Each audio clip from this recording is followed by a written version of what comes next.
So, I just finished watching a TV show on Crunchyroll that is absolutely horrible and has no redeeming qualities whatsoever. So, I'm gonna sit here and explain to you in super specific detail why it's so bad. Ladies and gentlemen, High Guardian Spice sucks.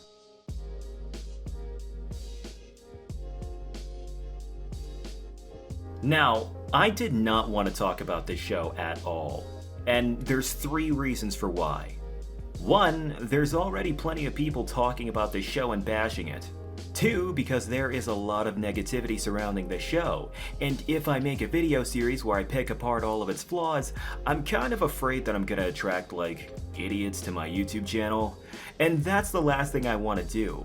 I want to foster a fan base of decent people on my channel, not like man-children who are just around to bash something.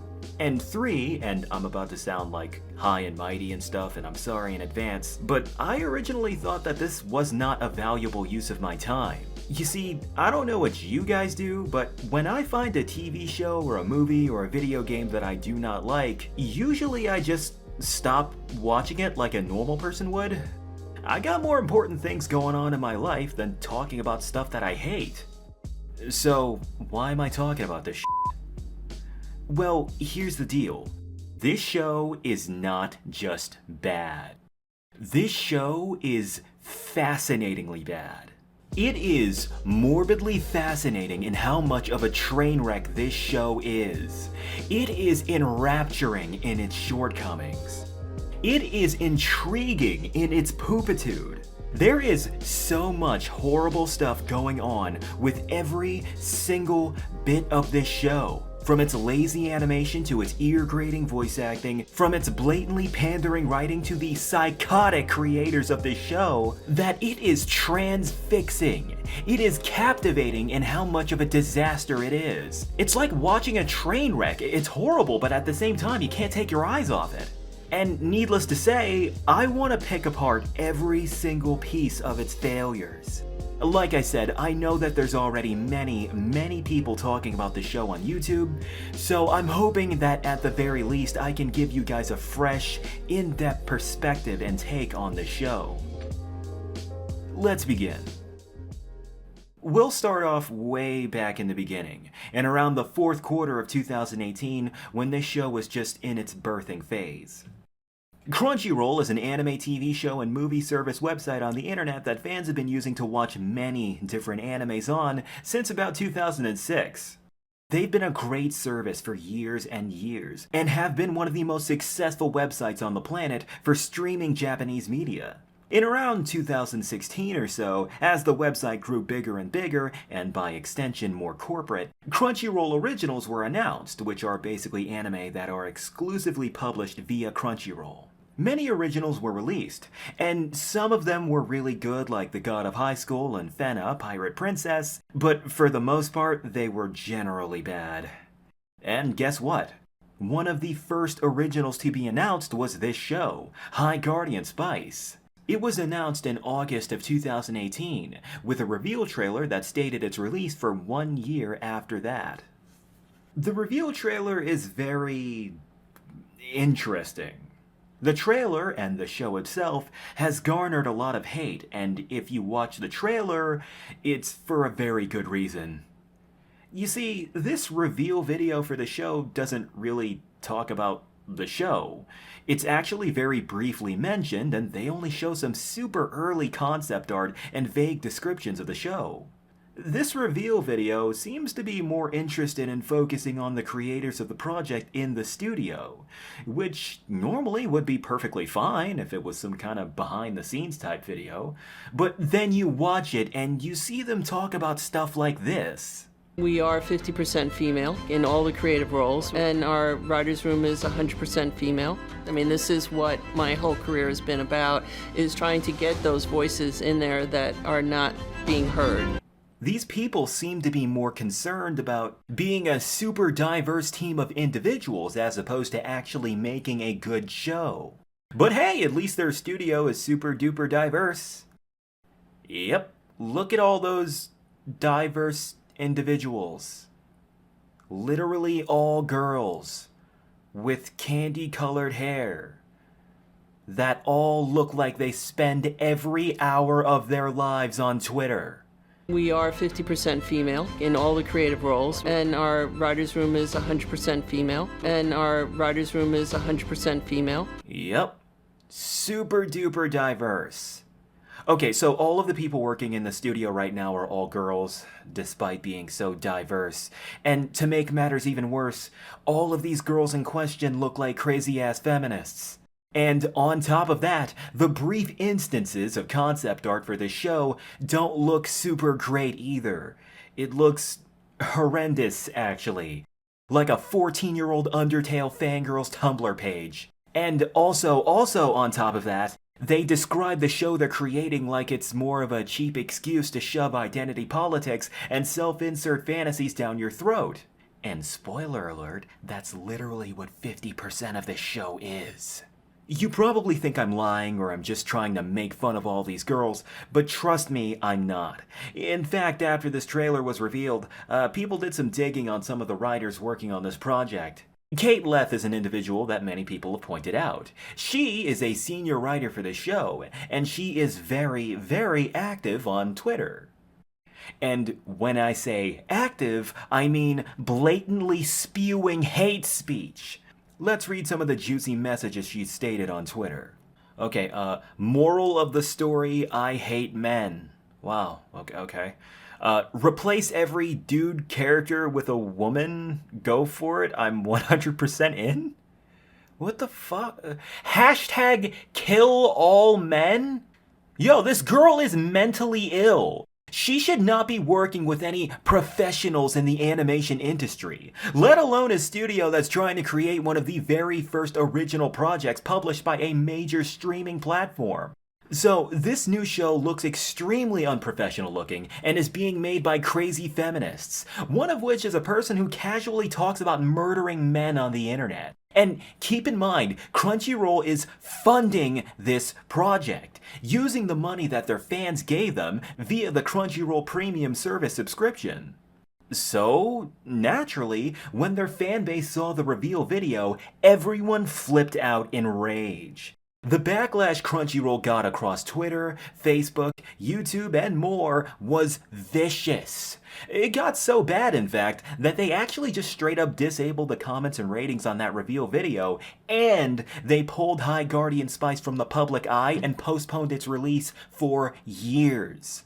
High Guardian Spice was supposed to be the first show to be released in Crunchyroll's lineup. This was supposed to be the original, well, Crunchyroll original. But since their community responded with nearly universal rejection, it got pulled by Crunchyroll's management and was never advertised or promoted in any way afterwards. Crunchyroll seemed to completely switch tactics on this show. They quietly swept this project under the rug so they could release it years later so everyone would forget. But little does Crunchyroll know, the internet never forgets. Years later, it had a small re-reveal trailer that stated that the show was going to be coming in August of 2021 in its animated format. And boy oh boy, does it look not good. So yeah, let's pick this trailer apart. Okay, so right off the bat, you're introduced to the main characters of this animated series, and oh my god, do these character designs look uninspired. Honestly, I originally thought that there was some template in whatever animation software they were using called Main Characters Default, and they just selected that and used that for the show. You see, in other good TV shows and anime and movies and etc., usually a character's outfit and hairstyle and etc. can tell you about a character's personality. A good example that's actually relevant would have to be Draco Malfoy from Harry Potter. It's relevant because magic is involved in both of these pieces of media. As soon as you see a single image of this character, you already know what he's all about. Based off of his pretty boy haircut, the elegant clothing, and his sneering facial expression, you can probably already tell that he's a judgmental elitist tool. You see, that's the beauty of character design, when you can tell what a character's purpose in the narrative is without even having that character say a word. But in this show, no one has an accent. No one has any flavor to their character design. Literally everything in this show is obnoxiously saturated and candy-colored, so no character in this show can really have their own flavor as a result of this show's awful world design. I think that that's why every one of these main characters looks so damn generic. I don't think it's because the showrunners couldn't make them interesting, though I'm sure that is a reason. I think it's just because this show's awful art style literally won't let them. Okay, so after you see these characters, the first thing you're introduced to is a super generic dragon whizzing over the main girl's head, and the rest of the antics ensue. The plot is revealed, and it is as predictable and trite as it ever was. A bunch of girls go to a special school for the magically gifted to become the best magickers there ever was, and they're gonna use the power of friendship and justice to beat the bad guys up, and they're gonna uncover some grand plot of bad guys doing bad guy stuff, and the main girl has a dead family member who's very obviously not dead. Look, you know the drill.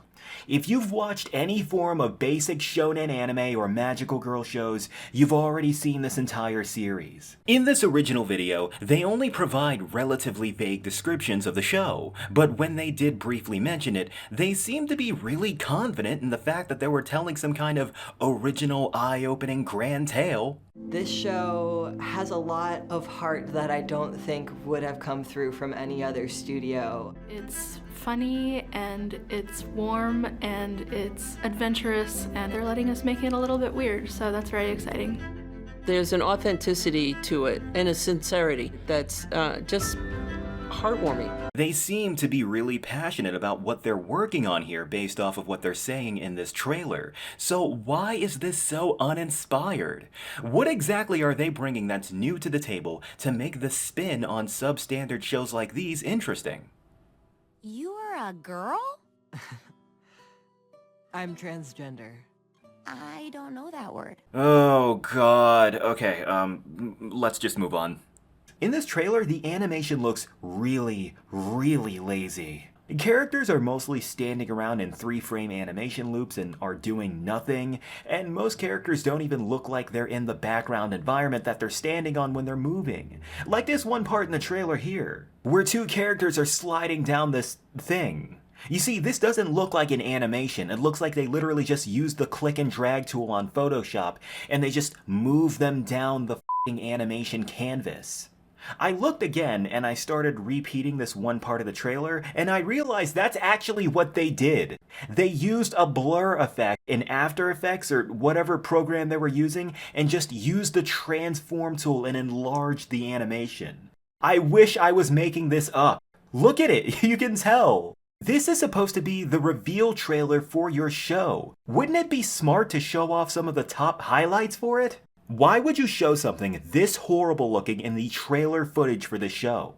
Okay, so once again, jumping back to that reveal video, the only guy in this entire reveal video says this. The fact that Crunchyroll Originals is doing this as a 2D animated series, it's giving us an opportunity to do things artistically that a lot of other shows and other studios really have forgotten how to do.